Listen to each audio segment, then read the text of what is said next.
찾아주시리. 주님 다시 오실 때까지 나는 일어나 달려가리라. 주의 영광 온 땅 덮을 때 나는 일어나 노래하리. 내 사모하는 주님, 온 세상 구주시라. 내 사모하는 주님, 영광의 왕이시라.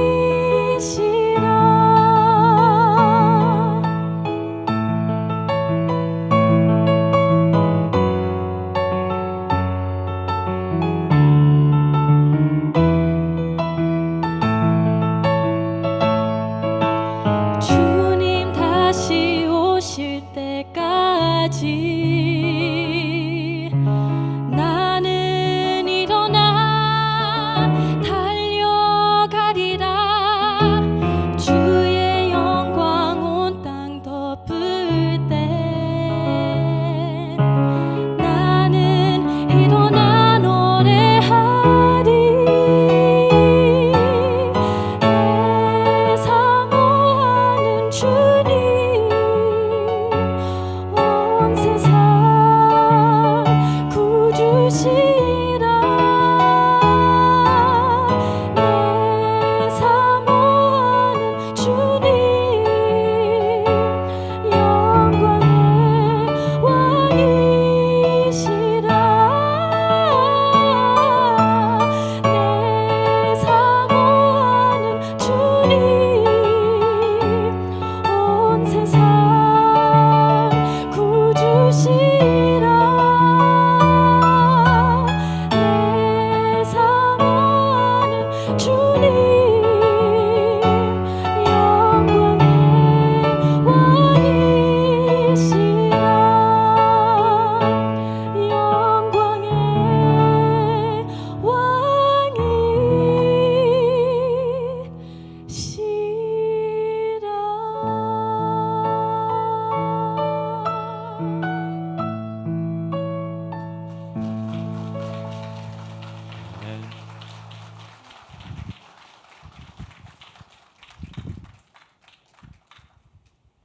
할렐루야. 다시 한번 하나님 앞에 감사와 영광 박수 올려드립니다. 찬양을 통하여서 영광 받으십니다. 미라클 모닝입니다. 우리 옆에 있는 분에게 인사하시겠습니다. 주의 이름으로 축복합니다. 환영합니다. 사랑합니다. 반갑습니다.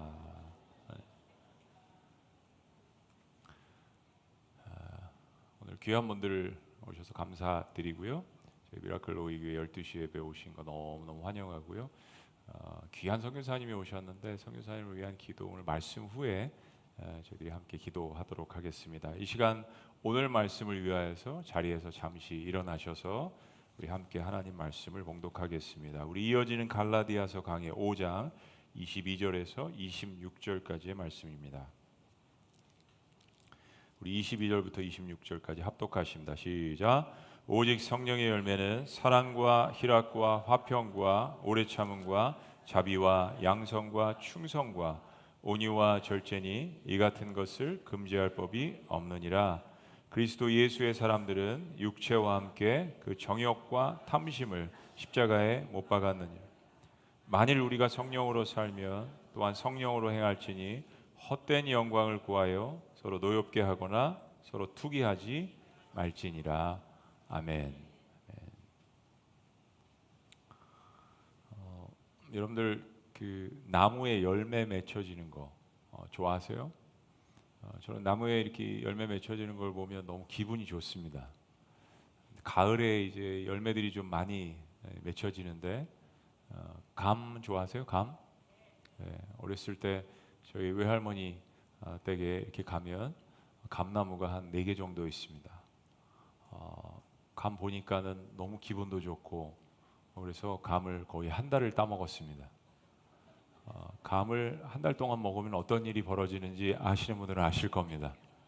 아침, 점심, 저녁으로 감이 비타민 D가 많지만은 나중에 많이 먹으면 소화가 잘 배변 활동도 잘 이루어지지 않습니다. 그만큼 과일을 참 좋아합니다. 사과도 좋아하고 배도 좋아하고 뭐 여러분들도 다 좋아하실 거예요.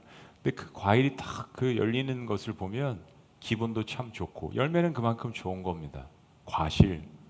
성경에 과실에 대한 비유가 참 많이 나오고 우리가 성령의 열매를 이야기하는데 열매를 이야기하잖아요. 이 열매를 보면 보암직도 하고 먹음직도 하고 어디서 많이 들은 단어입니다.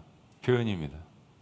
에덴 동산을 하나님께서 창설하시고 인간을 창조하셨죠. 얼마나 하나님께서 인간을 사랑하셨는지 모든 천지 만물을 다 만드시고 그거를 인간에게 다스리라고 말씀하십니다. 심지어는 하나님께서 만드신 그 동물들의 이름을 짓게 하십니다.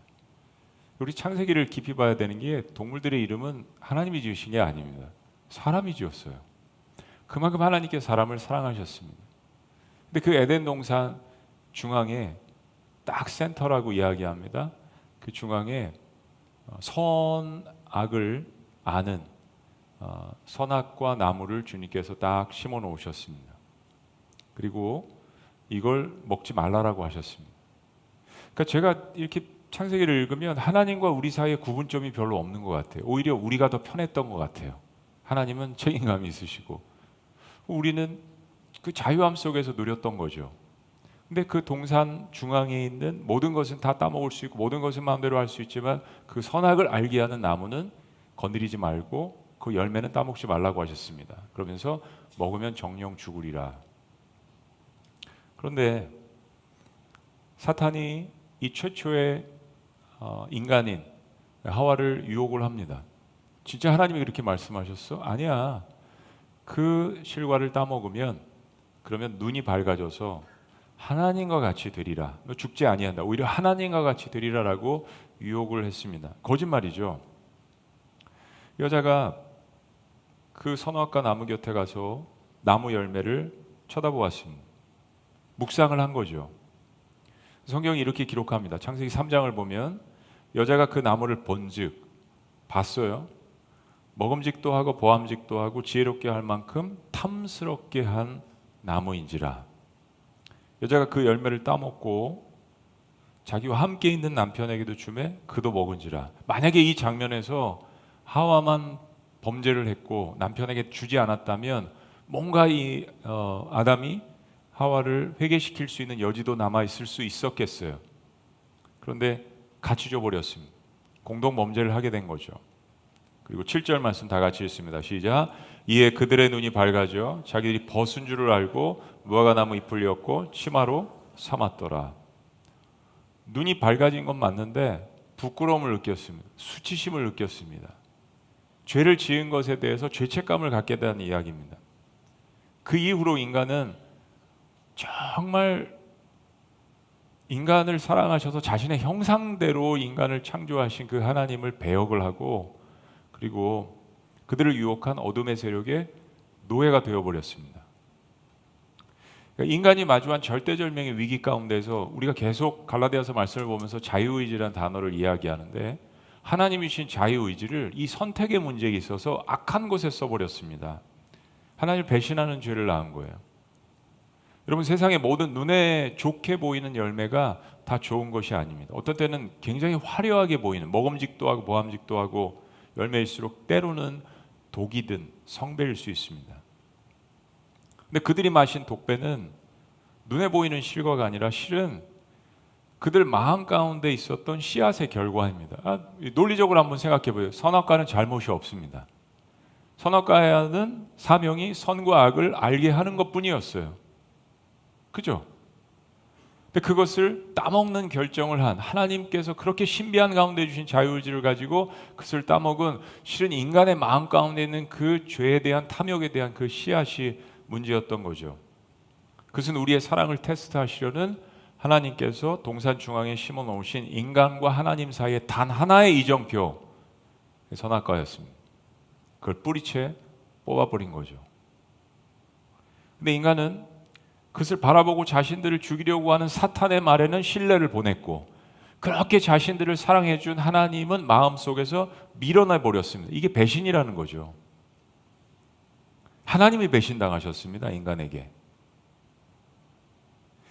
마음 가운데 그 자신들의 우매한 선택으로 인해서 독한 씨앗이 자라나고 있었던 것입니다. 그리고 그것은 배신과 불순종이란 관계를 파괴하는 그런 열매들을 맺게 된 거죠. 여러분, 열매는 한순간에 맺혀지지 않습니다. 우리가 참 좋아하는 그 과실들, 봄, 여름, 가을, 겨울, 뜨거운 태양이 장렬을 하고 비바람을 지나가면서 모든 그런 그 위험과 고난의 시기를 지나가면서 열매를 맺혀지는 것, 시간이 필요합니다. 하와가 이 유혹을 받았을 때는 저는 한 번에 했다고 생각하지 않습니다. 사탄의 유혹을 받고 늘 선악과 나무에 어느 일정 기간 동안 갔을 거예요. 그 앞에 가서 하나님이 주신 말씀도 생각했고, 이거 먹으면 죽으리라, 먹지 마. 이거 하나가 너와 나의 다른 점을 이야기하는 거야.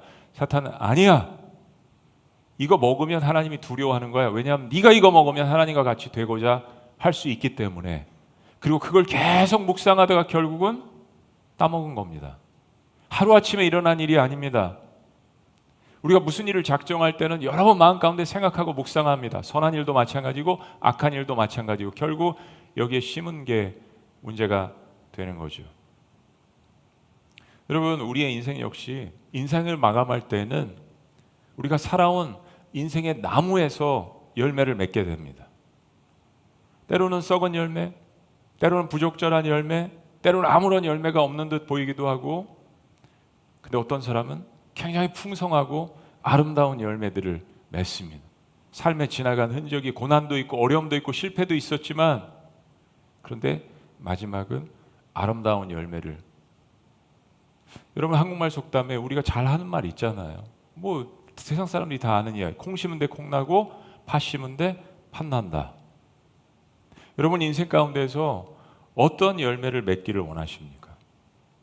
근데 오늘 말씀드린 것처럼 어떤 열매를 맺기 원하는가 이전에 정말 중요한 게 어떤 씨앗을 품고 있는가 하는 겁니다. 그 씨앗에 따라서 열매가 달라지기 때문입니다. 우리가 나 자신에게 답하기에 앞서서 사실 오늘 이 비유를 여러분들에게 말씀드린 것은 주님께서 성령의 열매를 이야기하시기 때문입니다. 성령의 열매에 대해서 주님께서 이야기를 하시기 이전에 썩어지는, 멸망에 이르는, 죽음에 이르는 열매를 먼저 이야기하셨습니다. 우리가 말씀을 보았지만 여러 가지 것들을, 그 썩어지는 열매, 죽음에 이르는 열매들을 이야기하시지만 세 부류라고 말씀드렸어요. 그 첫째는 바로 하나님의 그 거룩하심에 반하는 탐심과 정욕의 죄들이라고 말씀드렸습니다. 두 번째 부류는 하나님을 제쳐두고 그 하나님 자리에 놓은 우상 숭배하는 죄들이라고 말씀드렸습니다. 그 돈이 될 수도 있고 성공이 될 수도 있고 자녀들이 될 수도 있고 인정이 될 수도 있고 하나님 위에 놓는 어떤 것이든 우상 숭배라고 말씀드렸어요. 그리고 세 번째는 공동체를 파괴하는, 당을 짓는 것이라고 말씀을 드렸습니다. 파괴하는 영, 이 세 가지가 주로 우리의 인생 가운데 썩어지는 열매들, 죽음에 이르는 열매들이라고 우리에게 가르쳐 주셨어요. 그런 다음에 주님께서 이런 열매들을 추구하지 말고 하나님께서 주시는, 하나님의 영이 우리에게 열매를 맺게 하시는 성령의 열매를 맺으라고 우리에게 강력하게 격려를 하십니다. 근데 이 열매들은 다 하나님으로부터 오는 열매들입니다. 우리 스스로 맺는 열매가 아니란 이야기예요. 그리고 이 열매 특징은 사랑으로부터 시작되는데, 사랑으로부터 대표돼서 9가지 열매들, 나머지 8가지를 이야기하지만 다 하나로 묶여진 열매들이라고 이야기했습니다. 또 한 가지 특징은 이게 우리의 어떤 그 행위, 우리의 애씀을 통해서 맺혀지는 결정체가 아니라 바로 우리가 예수님을 사랑해서 예수님을 닮아갈 때 우리의 삶 가운데 맺혀지는 인격의 열매라고 말씀을 드렸습니다. 다시 한번 강조하지만 이 열매가 행위의 열매가 아닌 우리의 마음에 심겨진 씨앗으로부터 시작됩니다. 그 씨앗은 바로 사랑입니다. 그 성령의 열매를 세 가지 부류로, 아까 썩어지는 열매들 세 가지를 말씀드렸는데 세 가지 부류로 이 9가지를 우리가 분류해서 말씀을 드렸죠. 그 첫 번째는 하나님과 나와의 관계 속에서 맺혀지는 열매라고 했습니다. 그 세 가지는 바로 사랑과 희락과 화평이라고 말씀드렸죠.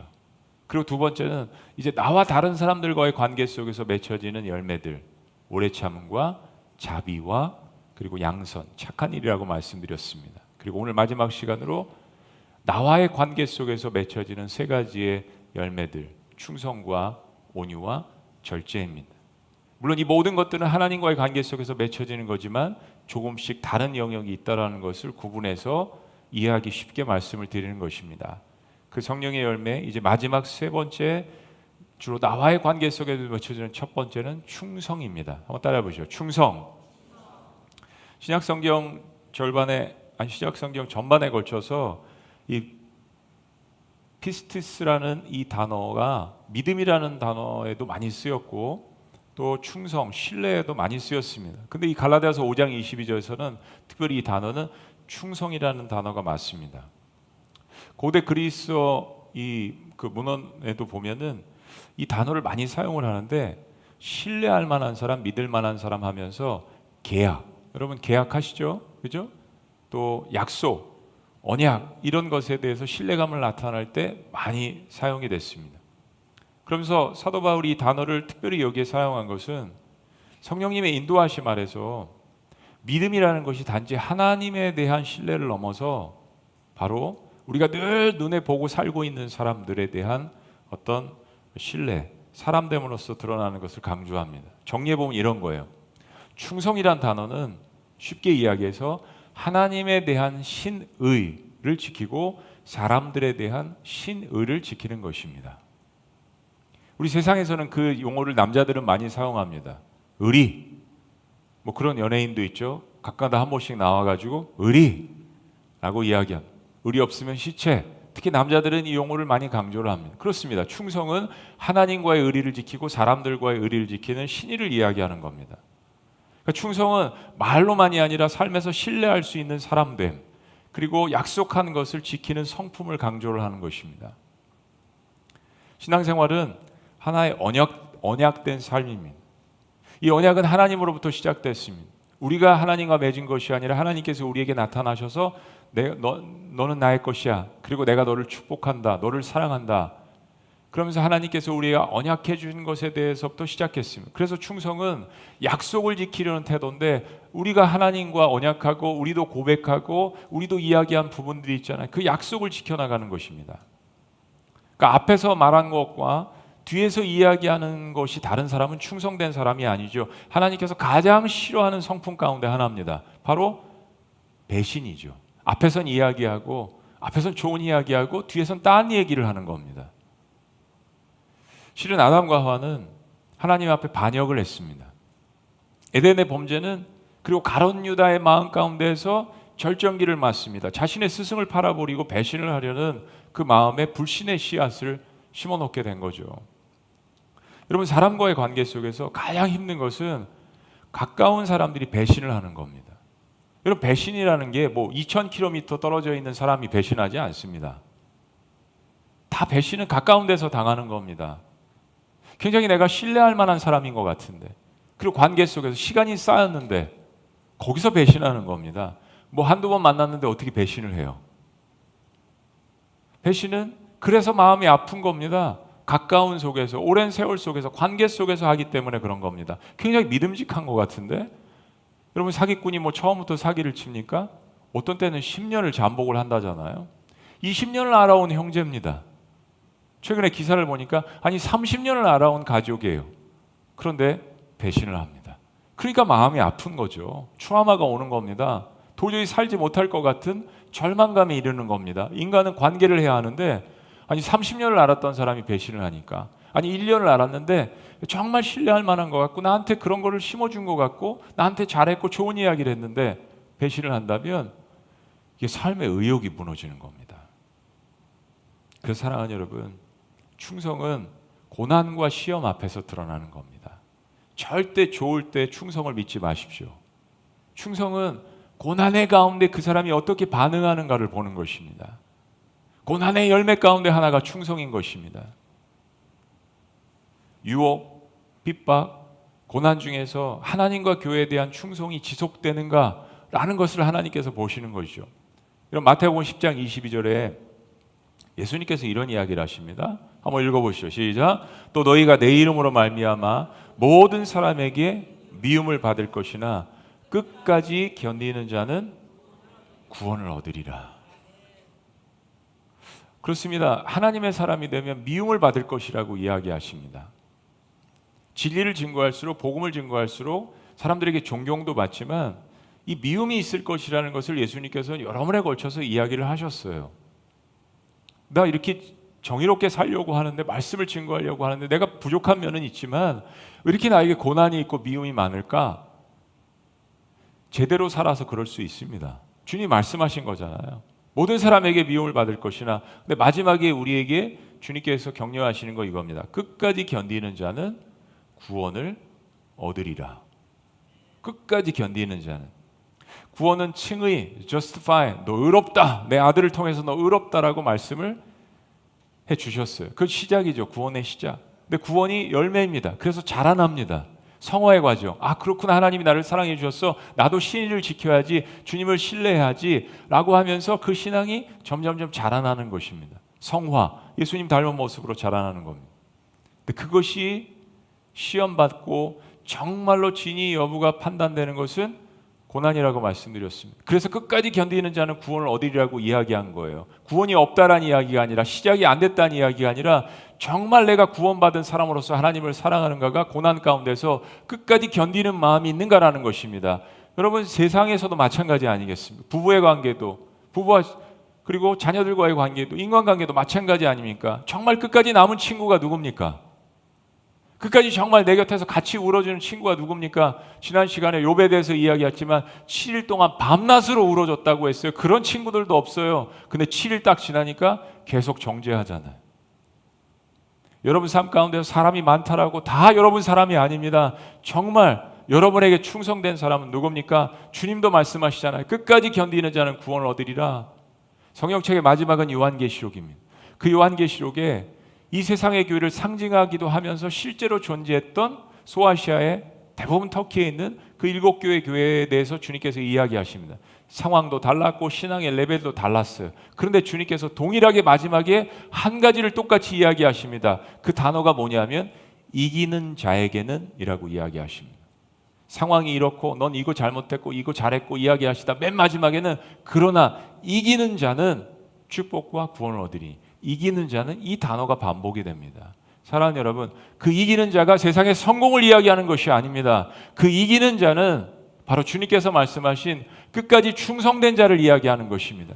끝까지 신의를 지키는 자를 이야기하는 것입니다. 끝까지 하나님에 대해서 사랑을 지키는 자를 이야기하시는 것입니다. 그래서 사랑은 실은 충성과 깊은 관련이 있게 되는 것입니다. 그리스도 안에서 형제들의 관계가 하나님을 바라보고 정말 서로가 서로에게 충성된 관계로 가는 것은 성령의 역사 중의 역사입니다. 여러분, 제자들이 예수님과 함께 3년을 동고동락했지만 그 안에서 은혜도 받고 예수님을 닮아가고 본인들도 능력도 체험한 것이 있어서 기도도 하면 우리가 이런 일을 해? 그렇지만 그들의 성품은 많이 변화되지 않았습니다. 그들은 서로를 시기하고 질투하고 주님의 마음을 아프게 했어요. 그러나 그들이 하나님이 약속하신, 예수 그리스도께서 약속하신 하나님의 영이신 성령에 사로잡히자, 악한 어둠의 영이 아니라 하나님의 거룩하신 선한 영에 그들이 사로잡히자 그들은 시기하고 질투하지 않았습니다. 그들은 고난 가운데서 더욱더 하나가 됐습니다. 사도행전 말씀에 보면 그들이 함께 하나가 돼서 고난 가운데 매를 맞았는데 그들이 하나가 돼서 기도했을 때 땅이 진동했다고 했습니다.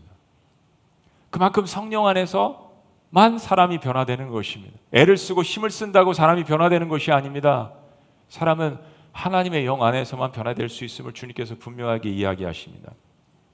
세상은 이제 충성에 대한 덕목이 무너졌습니다. 24년 동안 미국에 살다가 한국에 다시 와보니까 옛날에 알고 있던 학교가 아니에요. 옛날에 알고 있던 스승에 대한 그런 것들이 이제 사라지는 시대가 됐습니다. 오직 성공만 외치고 경쟁만 외치니까 우리 때는 그렇잖아요. 우리 윗세대는 더 그랬고 선생님의 그림자도 밟지 않는다고. 지금 그런 시대입니까? 아니에요. 가정을 보세요. 부모의 권위가 너무 많이 실추됐습니다. 어른 윗세대들의 문제도 있겠지만 그러나 문제 없는 가정이 어디 있습니까? 그렇잖아요, 여러분. 문제 없는 사람이 어디 있습니까? 교회 공동체는 어떻습니까? 교회 공동체의 권위, 하나님 말씀에 대한 질서, 학교도 무너졌는데, 세상도 무너졌는데 교회 역시 세상 한복판에 6일 동안 살다가 들어와 있는 우리의 이 썩어진 마음. 그래서 여기에서 은혜를 받고 이게 세상의 가치관이었는데 세상의 사조와 흐름을 따르다가 이건 아니지. 하나님은 이 진리의 말씀을 주셨는데 다시 하나님의 말씀을 통해서 정화되어야 학교도 회복되고 가정도 회복되고 직장도 회복되고 우리가 밟는 땅마다 하나님께서 성령께서 함께 하셔서 그 변화가 나를 통해서 일어나기를 주님께서 원하시는 거잖아요. 충성이 사라진 시대. 주님께서 충성된 자를 찾으십니다. 저에게 닥친 고난 가운데 하나는 가장 가까운 사람들에게 배신을 당하는 시험이었습니다. 같이 밥 먹고 같이 운동하고 같이 사역하고 그게 정말 너무 힘들더라고요. 그리고 고난을 통해서 참 마음이 가장 힘든 거는 그런 경험을 하면 이제 누구를 믿어야 할지. 대화는 하죠. 같이 밥도 먹죠. 같이 웃기도 하죠. 근데 마음 가운데는 여러분 배신에 대한 경험을 해보신 분들, 남에게 모함을 당하신 분들, 사람 관계가 쉽지 않잖아요. 가까이 다가가는 것이 얼마나 어려워요. 실은 목회는 이 강대상에서 그것을 담아내서 하나님의 말씀을 교통을 해서 증거하는 이게 가장 중요한 사역입니다. 이 강대상을 내려가면 저도 인간이에요. 부족한 면들이 있다라는 거죠. 그리고 같이 우리 성도님들이랑 같이 밥 먹고 호흡하고 제자 훈련하고 성역 공부하고 삶에 대해서 지리도 받고 신방도 하고 사람을 만난다는 겁니다. 하나님과만 교통할 수 없어요. 다시 사람을 만나야 해요. 그 마음 가운데 두려움이 임합니다. 어떻게 대화를 해야 되고 어디까지 이야기를 해야 되고 어디까지 믿어줘야 하고 어디까지 오픈을 해야 되는 마음의 어려움들. 실 저만 그런 것이 아니라 세상을 살아나가는 시간이 지날수록 이 세상을 경험할수록 우리 모든 사람들의 마음 가운데 있는 두려움과 아픔과 배신, 사람을 믿지 못하게 되는 방해벽이 생기는 것입니다. 저희 가족들에게 가장 고통스러운 부분이 사실은 그거였습니다. 저희 자녀들에게는 사실 더 그렇죠. 우리가 가까운 사람들에게 버림받고 배신당하고 모함을 당하고 다시는 인간관계를 시작하는 것이 두려울 때 어떤 사람들은 홀로 시간을 보냅니다. 밖으로 나오지 않습니다. 제가 코로나 상황 때 많이 깨달은 게 뭐냐면 사람들이 오지 않았을 때 사람들의 면면을 많이 보게 됐습니다. 정말 교회 올 수 없는 분들이 많더라고요. 그거 영상 설교를 통해서 이야기했을 때 많은 간증들이 있었습니다. 이젠 동일하게 교회 오지 못했을 때 정말 오지 못했던 평상시에 그 사람들이 보이게 된 겁니다. 대인관계 기피증이 있고 우울증이 있고 사람들 많은 곳에 가지 못하는 사람들이 그렇게 많은 것을 깨달았습니다. 사람들이 육신의 장애를 다 똑같은 인간인데 그걸 쳐다보는 눈길이 싫어서 교회를 오지 못하는 장애를 갖고 계신 분들, 가족들, 하나님께서는 그걸 바라보게 하셨어요. 얼마나 많은 사람들이 실제로 이 자리에 있지만 그러나 마음 가운데 울면서 말씀을 듣고 있는지. 사랑하는 여러분, 우리는 절망하고 사람들이 두렵고 버림받고 모함당하고 다시는 인간관계를 시작하는 것이 두려울 때 이 충성이란 단어가 어디서부터 시작되었는지 그걸 다시 한번 바라보아야 합니다. 근데 실은 이 충성이란 단어는 바로 십자가에서 나온 단어입니다.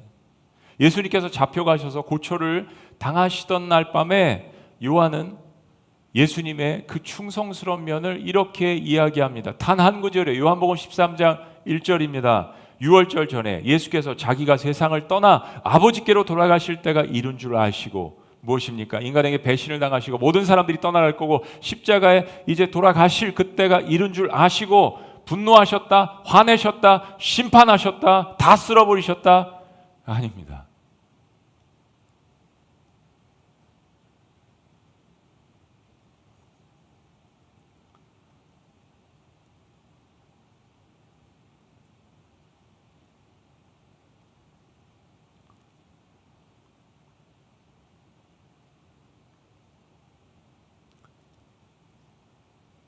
돌아가실 때가 이른 줄 아시고 우리 다 같이요. 세상에 시작. 세상에 있는 자기 사람들을 사랑하시되 끝까지 사랑하시니라.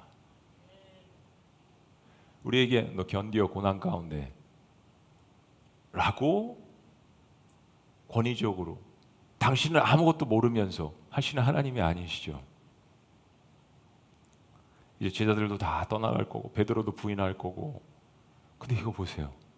세상에 있는 자기 사람들, 하나님의 백성들 사랑하시되 끝까지 사랑하시니라. 어떻게 끝까지 사랑하셨어요? 죽기까지, 죽음으로써 피를 흘리시며. 여러분 이거 이해하시겠어요? 신이란 존재가 사람에 대해서 이렇게 했다라는 거. 그리고 이 배신할 인간들이잖아요. 충성이란 단어가 어디서 시작됐습니까? 그리고 다음 2절은 인간사가 이렇다라는 것을, 에덴 동산이 이렇다는 걸 다시 보여줍니다. 마귀가 벌써 시몬의 아들 가룟 유다의 마음에 예수를 팔려는 생각을 넣었더라. 예수님은 십자가에 희생해서 돌아가실 생각을 하시고, 예수님의 제자 중 하나인 가룟 유다는 예수님을 팔 생각을 하고, 이 둘이 극렬히 만나는 가운데도 하나님은 충성이란 단어를 우리에게 던지십니다. 그렇습니다. 예수님처럼 사람들에게 버림을 받으시고, 예수님처럼 가장 큰 배신을 당하시고, 인류 역사상 예수님처럼 그렇게 수치와 멸시와 모함과 배신을 당한 존재가 있나요? 그런데 그 존재가 하나님이십니다. 그분은 마지막까지 우리를 사랑하시기에 충성스러우셨습니다. 시편 말씀을 보면, 저는 시편을 자주 묵상을 합니다. 특히 고난 가운데 시편을 여러 번 읽었습니다. 여러분 고난 가운데 있으시다면 시편을 읽으세요. 요즘 발견하는 또 두 가지가 뭐냐면, 하나는 하나님 어찌하여 저를 버리셨나이까, 이 말씀이 시편에 그렇게 많이 반복이 돼요. 고난 가운데 있는 사람들의 이야기입니다. 눈물로 시를 쓴 거예요. 그런데 또 하나 많이 반복되는 단어가 뭐냐면 He is faithful. 그가 충성스럽다는 단어입니다. 하나님이 충성스러우시다. 하나님이 정말 신실하시다. 그러한 죄인들, 그러한 고난 가운데 있는 사람들을 돌보시고 그분의 언약을, 그분의 축복을 이루시기에 신실하시다는 단어가 반복적으로 계속해서 등장을 합니다. 사랑하는 여러분, 충성이란 단어는요, 사람에게 쓰여지는 단어입니다. 그리고 하이라키컬 시스템에서, 권위적인 구조에서 아랫사람이 윗사람에게 충성한다는 단어로 쓰여지는 겁니다. 그렇잖아요, 세상에서. 그런데 가장 높은 곳에 계신 하나님께서 가장 신실하시고 충성스럽게 인간들에게 다가가시고 한 번 말씀하신 바를 지키시는, 특별히 대부분이 다 축복에 대한 말씀인데, 그 언약을 받은 하나님의 백성들에게 그것을 끝까지 지키시는데, 아들을 이 땅에 보내셔서 그의 아들이 십자가에서 희생하는 것을 보여주시면서 죽음으로써 하나님께서 우리를 사랑하시고 죽음으로써, 피로써 맹세하시며 내가 약속한 모든 것들을 지키시기에 신실하고 충성스럽다라고 말씀하시는 분이 하나님이십니다. 여러분, 세상에 그런 충성이 어디 있습니까? 어떤 열매를 맺기를 원하십니까? 무엇을 바라보기를 원하십니까? 어디에 여러분의 삶을 올인하기를 원하십니까?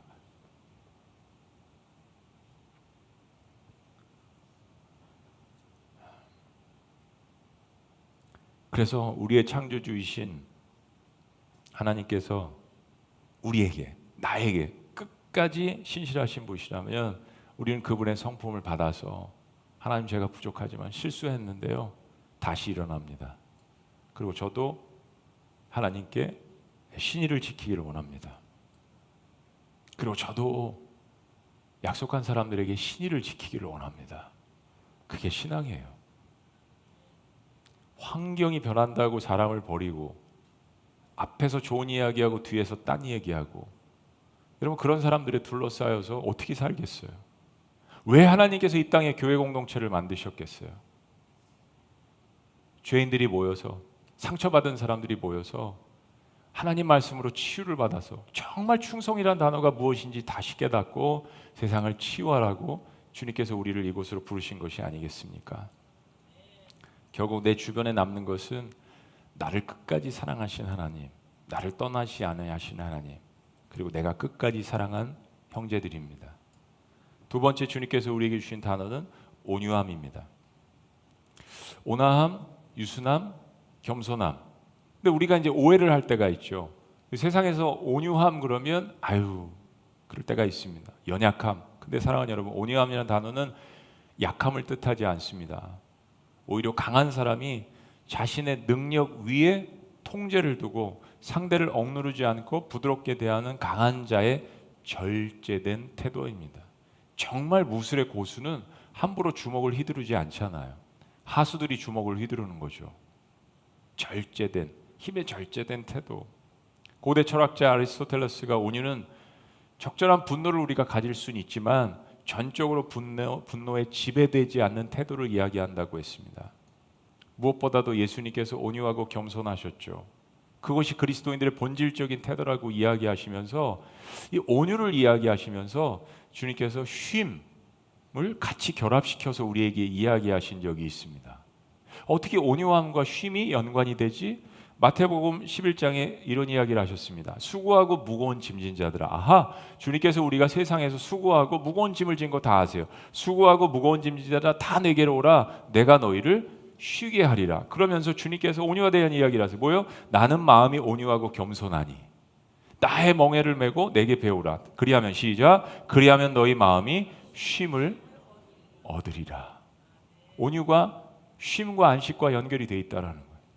마음이 온유하지 않으면 세상 일에 대해서 사람들의 관계에 대해서 분노하게 됩니다. 마음에 화가 올라가게 돼요. 근데 그 화는 실은 나를 불태우고 있습니다. 분노가 목적이 됩니다. 복수가 목적이 되면 인생은 거기에 다 초점을 맞추게 돼 있어요. 결국엔 내 장기가 고장이 나고 내 정신이 이상해지고 여러분 그런 거잖아요. 사랑하는 여러분, 주님께서 말씀하신 이거 왜 온유를 이야기하면서 쉼을 이야기하셨을까요? 세상에는 분노가 있습니다. 세상에는 복수하고 싶어합니다. 그것이 대세인 세상이 되어버렸습니다. 근데 주님께서 나는 온유하고 겸손하니 나에게서 배우라고 하세요. 그래야 쉼을 얻을 수 있다라고 주님께서 이야기하십니다. 일은 많이 하는데 경쟁에선 성공했는데 마음에 끊임없이 쉼이 없는 상태, 온유의 부재입니다. 늘 불같은 성격의 소유자였던 사도 바울이 예수님을 믿고 나서 가장 사도 바울을 힘들게 하고 괴롭혔던 교회가 고린도 교회입니다. 근데 그 고린도 교회에게 고린도후서 10장을 이렇게 서머라이즈해서 종합해 보면 사도 바울이 그런 이야기를 합니다. 온유에 대해서. 온유는 권위와 그리고 내 자존심 사이에 균형을 취하게 해준다라고 이야기합니다. 갈라디아서 6장 1절에 우리가 이제 공동체에 주님께서 주시는 말씀을 구체적으로 6장에서 이제 볼 건데 거기에 죄를 지은 사람들, 잘못을 지은 자들에 대해서 회복시킬 때 온유한 심령으로 접근하라고 이야기했습니다. 때문에 온유한 자들은 갈등 관계에서 화해자의 역할을 합니다. reconciliator, mediator, 중보자의 역할. 실은 하늘과 땅이 갈라졌을 때 인간과 하나님 사이에 죄 때문에 갈라졌을 때 그 역할을 하러 주님께서 이 땅에 중보자로서 오신 거잖아요. 사람과 하나님 사이의 중보자는 한 분이시니 곧 그리스도 예수니라. 때문에 온유한 자들이 많은 교회 공동체는 행복한 겁니다. 그런 의미에서 온유는 능력과 분노의 절제된 표현입니다. 강한 감정 아래서도 부드럽게 나아가는 힘입니다. 이것을 하나님과의 관계 속에서 표현하자면 이렇습니다. 온유는 내 힘을 하나님께 맡기고 상대를 억누르지 않는 것이며 동시에 나의 능력을 누르지 않고 하나님이 쓰실 수 있도록 그것을 내어드리는 태도. 온유는 약함이 아니라 통제된 힘입니다. 온유만큼 무서운 힘이 없습니다. 사랑하는 여러분, 세상에 많은 사람들이 살아갔습니다. 성경에도 수많은 인물들이 등장합니다. 근데 하나님께서 이 땅에 살아갔던 사람들 중에서 가장 온유한 자가 모세라고 이야기합니다. 저는 이 말씀을 이해할 수 없었습니다. 모세는 성격이 불같아서 돌을 들어서 이집트 병사를 죽였던 사람입니다. 그것만 봐도 템포가 어떤지 알죠. 그리고 모세는 이 사역을 하면서도 그런 그 템포와 기질들을 보인 적이 있습니다. 그런데 하나님께서 모세를 테스트하실 때 이상한 면들이 있었습니다. 화가 나시니까 자꾸 우상숭배하고 불순종하는 이스라엘 백성들을 향해서 하나님께서 내가 다 쓸어버리겠다. 근데 그때 모세가 나타나서 아닙니다. 하나님 용서해 주세요. 아니면 차라리 하나님 생명책에 기록된 내 이름을 지워주시고 이 백성들은 주님 구원해 주옵소서. 모세가 하나님을 대면하면서 모세의 성품이 변화되었습니다. 그 불같은 성격들이 변화됐습니다. 사도 바울도 불같았어요. 여러분, 요한복음은 사랑의 복음이고 사랑에 대해서 요한일서를 쓴 사람이 요한이잖아요. 그런데 그 우레의 아들이 사랑을 썼습니다. 불같은 성격의 소유자가 주님을 만나면서 성품이 변화되기 시작한 겁니다. 하나님이 다 쓸어버리시겠다고 하는데 나를 죽일지언정 이 백성들은 구원하시라고. 그건 하나님의 테스트였죠. 그래서 하나님께서 말씀하시는 겁니다. 야, 모세 봐. 모세는 이 땅 가운데서 가장 온유한 자야. 그가 많은 능력과 홍해를 가르고 10가지 재앙을 내리고 지팡이 하나만 들면 이 세상을 지휘할 수 있었던 모세는 그의 힘을 절제했습니다. 그 하나님은 그 상급을 내려주시고 그 별명을 붙여주신 거예요. 모세, 가장 온유한 자라고 말씀해 주셨습니다. 예수님은 이 온유를 굉장히 자연스럽게 표현하셨습니다. 예수님 예루살렘에서 탄생 안 하셨어요. 베들레헴, 마구간. 예수님 예루살렘 안에 성전에서 돌아가시지 않았습니다. 예루살렘 성 밖에 저주받은 사람들이 죽어야 하는 아골 골짜기에서 돌아가셨습니다. 그리고 예수님께서 사역하실 때는 늘 소외된 자들, 낮은 곳에 있는 자들, 버림받은 자들, 성전에 들어갈 수 없는 자들, 그들에게는 온유한 마음으로 다가가셨습니다. 질병 짓는 자들 치료해 주셨습니다. 성전에 들어갈 수 없고 율법에서 터부시하는 귀신 들린 사람들 찾아가서 안아주시고 안수하시고 치료해 주셨습니다. 그 뭐예요? 하나님의 마음이 그곳에 있다는 겁니다. 얼마나 하나님께서 온유한 마음을 가지셨는지를 우리에게 보여주시는 것입니다. 주님께서 온유하시기 때문에 저와 여러분들은 이 자리에서 예배할 수 있는 것이 아니겠습니까? 우리가 교회를 개척하면서 공예배를 드리면서 그래서 팔복을 말씀을 드렸습니다. 팔복을 설파했어요. 그래서 5장 5절에 마태복음 이렇게 이야기합니다. 온유한 자는 복이 있나니 저희가 땅을 기업으로 물려받을 것이요 하늘의 상급이 온유한 자에게 있는 것을 믿으시기를 주의 이름으로 축원합니다. 마지막 세 번째는 절제입니다. 이 절제라는 헬라어가 참 재밌는데 이런 뜻이 있습니다. 내 안에 권세를 가짐 그리고 스스로를 통제함이란 뜻이 이 헬라어 단어의 절제 가운데 있습니다. 원어적으로 보면 절제는 단순한 절제를 넘어서서 내적인 정욕, 충동, 욕망, 감정 등에 대해서 주권적 통제를 행사하는 미덕을 가집니다. 주권적 통제. 내가 내 인생의 주인이라고 이야기하면서 사람들은 자기 스스로를 절제하지 못합니다. 통제하지 못합니다. 분노도 내가 생각하는 것 이상으로 나갑니다. 여러분, 음식에 대해서 우리가 절제합니까? 사람에 대해서 절제합니까? 상황에 대해서 절제합니까? 두려움도 절제가 필요한 거예요. 그만, 스탑! 이라고 외치는 것이 필요합니다. 그래서 시편 기자는 깨달았어요. 자기 영혼에게 선포합니다. 내 영혼아 어찌하여 낭망하는고. 우리는 예수 그리스도 이름으로 우리 스스로에게 선포해야 합니다. 나도 다 자신을 모를 때가 많습니다. 도대체 무엇이 나를 지배하고 있는가를 알기 위해서 밤에도 유튜브를 보고 밤에도 쇼츠를 보고 인공지능에게 물어보기도 하고 답이 나오지 않는 질문들을 사람들에게 합니다. 주님께서 가르쳐 주십니다. 선포하라고. 내 영혼아 어찌하여 낭망하는가? 어찌하여 슬퍼하는가? 오직 주 하나님을 바라보라고 이야기하시잖아요. 여러분, 사랑으로 시작된 이 9가지 열매 중에 마지막이 절제인 것이 기묘하지 않습니까? 절제, self control, 통제하는 힘, 온유에서 더 나아가서 내가 내 인생의 주권자라고 이야기하면서 정말로 컨트롤할 수 없는 것들이 너무 많습니다. 우리가 이번에 새생명 축제를 하는데 제가 1, 2분 영상을 담잖아요. 그때마다 기도하고 준비합니다. 하나님 1분 속에 이거 30분 설교하는 것도 아니고 뭐를 담아야 될까요? 주님께서 그 단어를 주셨습니다. 생로병사. 모든 사람들은 생로병사의 문제를 갖고 있습니다. 우리가 좋아하는 그 감나무, 사과나무, 벚꽃, 여러분 그거 몇 번 더 보면 우리의 삶이 마감할 것 같아요. 인생이 별거 아니에요. 벚꽃나무 10번 보면 가는 거예요. 그게 인생이에요. 붙들 수가 없는 것들입니다. 근데 그 생로병사의 문제 가운데서 어느 누구도 그것을 우리는 해결할 수 없고 통제할 수도 없습니다. 근데 주님께서 우리에게 이 절제의 은사를 사모하라고 말씀하십니다. 왜냐하면 그 절제 가운데서 영혼을 바라볼 수 있는 그 문이 열리기 때문입니다. 인생이 여기서 끝이 아니라는 이야기입니다. 여러분이 고난당한 거, 여러분이 눈물 흘린 거, 여러분이 모함받은 거, 물론 우리가 죄가 있고 허물이 있는 인간이지만 억울한 것들도 있잖아요. 그렇죠? 근데 이렇게 인생이 끝난다면 그게 인생의 목적이 뭐고 의미가 뭐겠습니까? 왜 열심히 살아야 합니까? 근데 주님께서는 반드시 이야기하세요. 내가 내 백성의 눈에서 눈물을 닦아주신다라고 이야기하십니다. 인생의 끝이 아니라는 이야기예요. 절제는 다시 사랑으로 돌아가서 하나님께로 나아가는 그 비밀의 통로를 여는 힘이 있습니다. 인생 이만큼 살았으면 이제 절제해야죠. 술, 담배가 여러분을 구원하지 않습니다. 술, 담배가 죄라고 말씀드리는 거 아닙니다. 그런데 술, 담배로 인한 문화와 그리고 내 육신을 망가뜨리는 부분들이 있는 거잖아요. 내 가족도 생각을 해야 되는 거잖아요. 절제는 모든 것에 포함이 되고 모든 것에 적용을 할 수 있습니다. 시간도 마찬가지고 생각도 절제해야 되는 부분이 있습니다.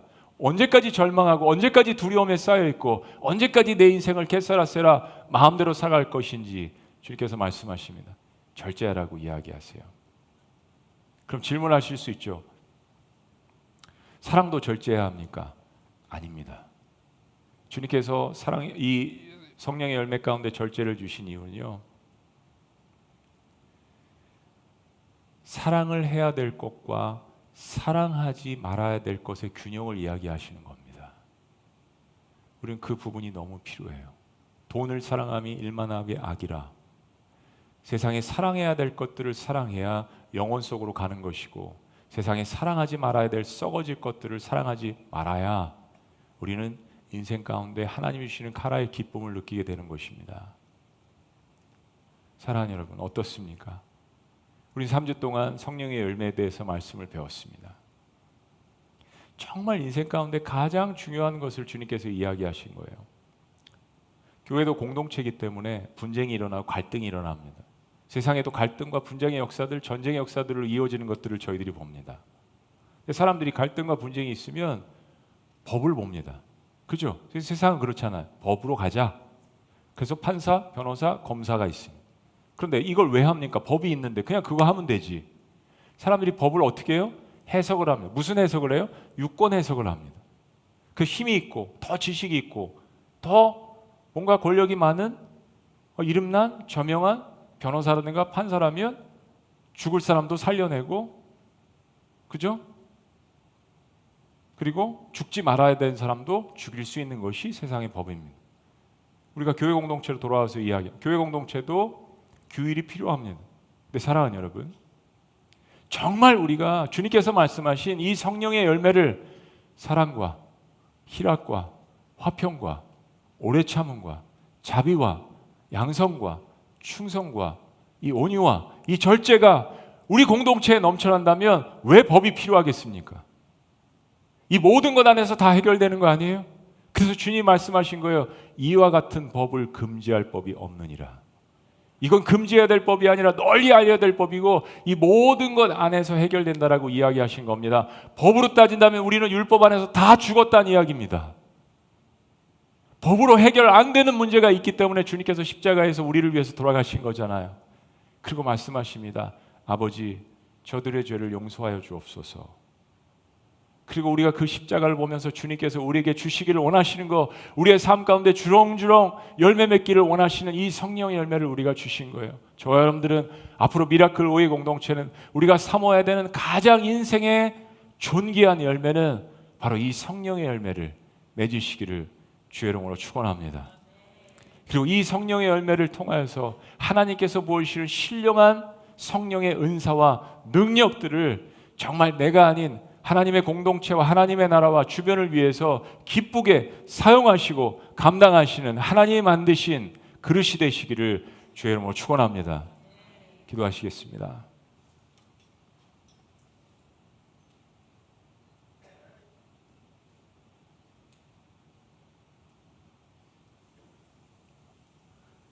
그렇습니다. 충성, 하나님과 사람에게 신의를 지키는 신앙의 파운데이션, 토대입니다. 온유, 절제된 힘, 그래서 관계를 치유하고 갈등을 중재하는 힘입니다. 절제, 충성과 온유를 균형 있게 실천으로 옮기는 영양입니다.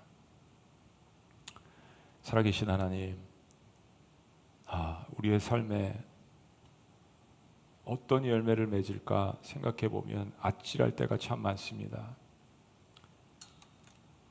우리의 인생의 나무에서 마지막에 어떤 열매가 맺혀질까라는 것을 생각하면 두렵고 떨리고 절망적일 때가 많습니다.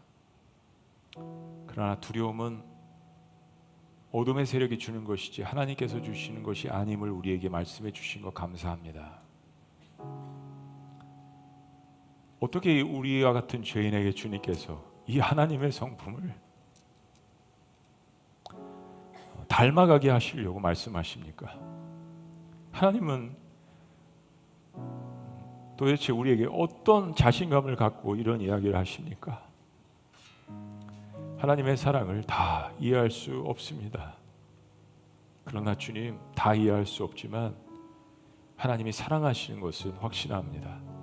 그래서 이 주님의 말씀에 따르겠습니다. 그리스도 예수의 사람들은 육체와 함께 그 정과 욕심을 십자가에 못 박았느니라.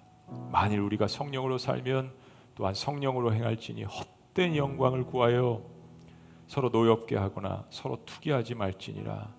오직 성령의 열매는 이러하니 라고 말씀하신 이 말씀이 우리의 삶에 가장 존귀하고 최고의 목표 열매가 될 수 있도록 인도하여 주시옵소서. 그 키 한 가지, 예수님이 사랑하는 것. 예수님 사랑하고 예수님 쳐다보고 자꾸 보고 싶고 자꾸 예배하고 싶고 자꾸 말씀 보고 싶고 자꾸 기도하며 어느덧 주님을 닮아가는 우리의 인격 속에 야합가지의 열매들이 주렁주렁 맺을 때 인생의 끝에서 나 역시 기뻐하며 오라고 손짓하시는 그 주님을 바라보고 달려가는 우리의 인생이 될 수 있도록 주여 함께하여 주시옵소서. 놀라운 신 이름 예수님의 이름으로 감사하며 기도합나이다. 아멘. 우리 자리에서 다 같이 일어나시겠습니다. 그런 마음으로 이 찬양 원하고 바라고 기도합니다. 우리 한번 따라해 보시죠. 하나님의 꿈이 나의 비전이 되고 예수님의 성품이 나의 인격이 되고 성령님의 권능이 나의 능력이 되기 원하고 바라고 기도합니다. 다 같이 함께 찬양합니다.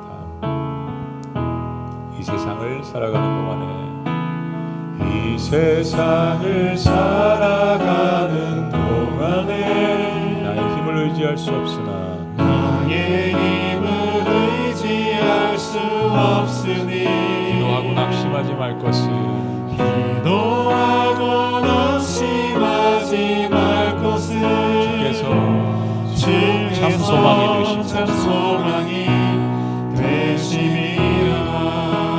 다시 한번 이 세상을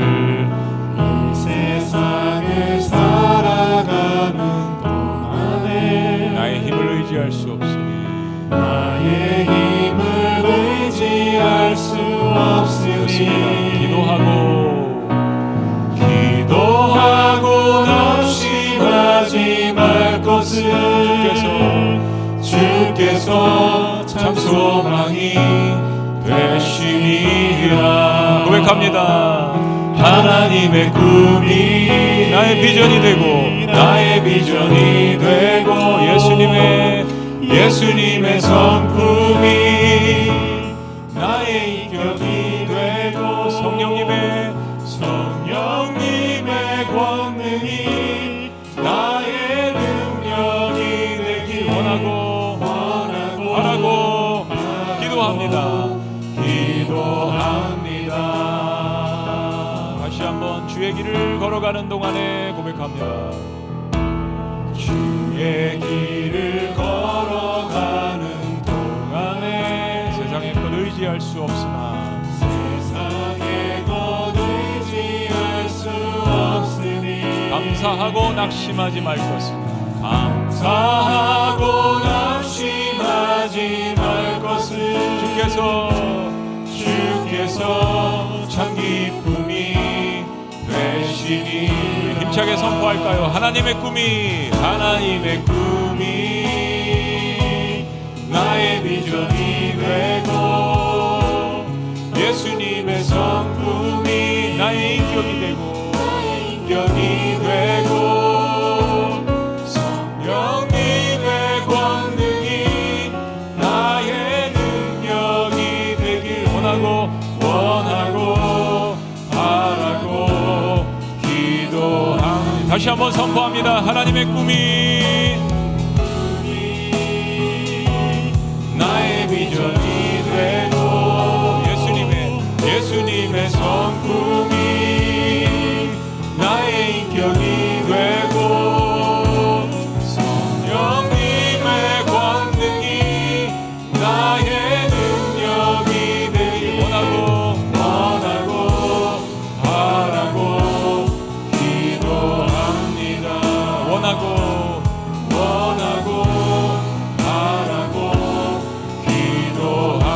다시 한번 원하고 바라고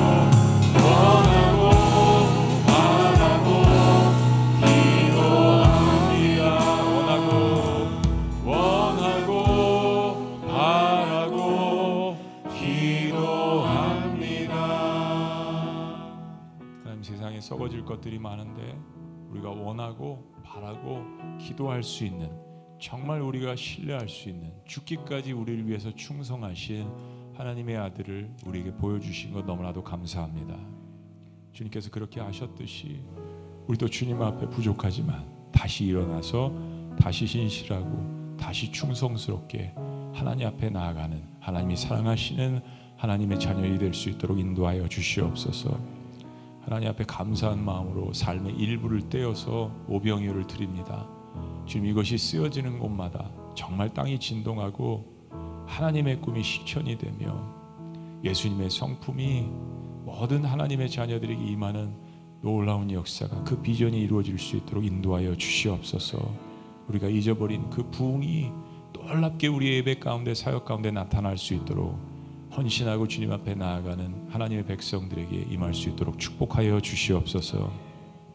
이제는 우리 주 예수 그리스도의 은혜와 하나님 아버지의 극진하신 사랑과 성령님의 감화교통 역사하심이 오늘 성령의 열매를 다시 한번 기억하며 주님께서 얼마나 우리에게 충성스럽게 사랑을 언약하시고 실천하셨는지를 다시 한번 깨달으며 정말 그렇게 충성스럽게 온유하며 그리고 절제의 성품을 가지고 주님 앞에 나아가기를 원하는, 그리고 그렇게 교회 공동체를 섬기고 우리의 주변을 섬기기를 원하는 하나님의 모든 백성들의 위대한 언약과 행동 위에 지금부터 영원토록 함께 하시기를 간절히 축원합니다. 아멘.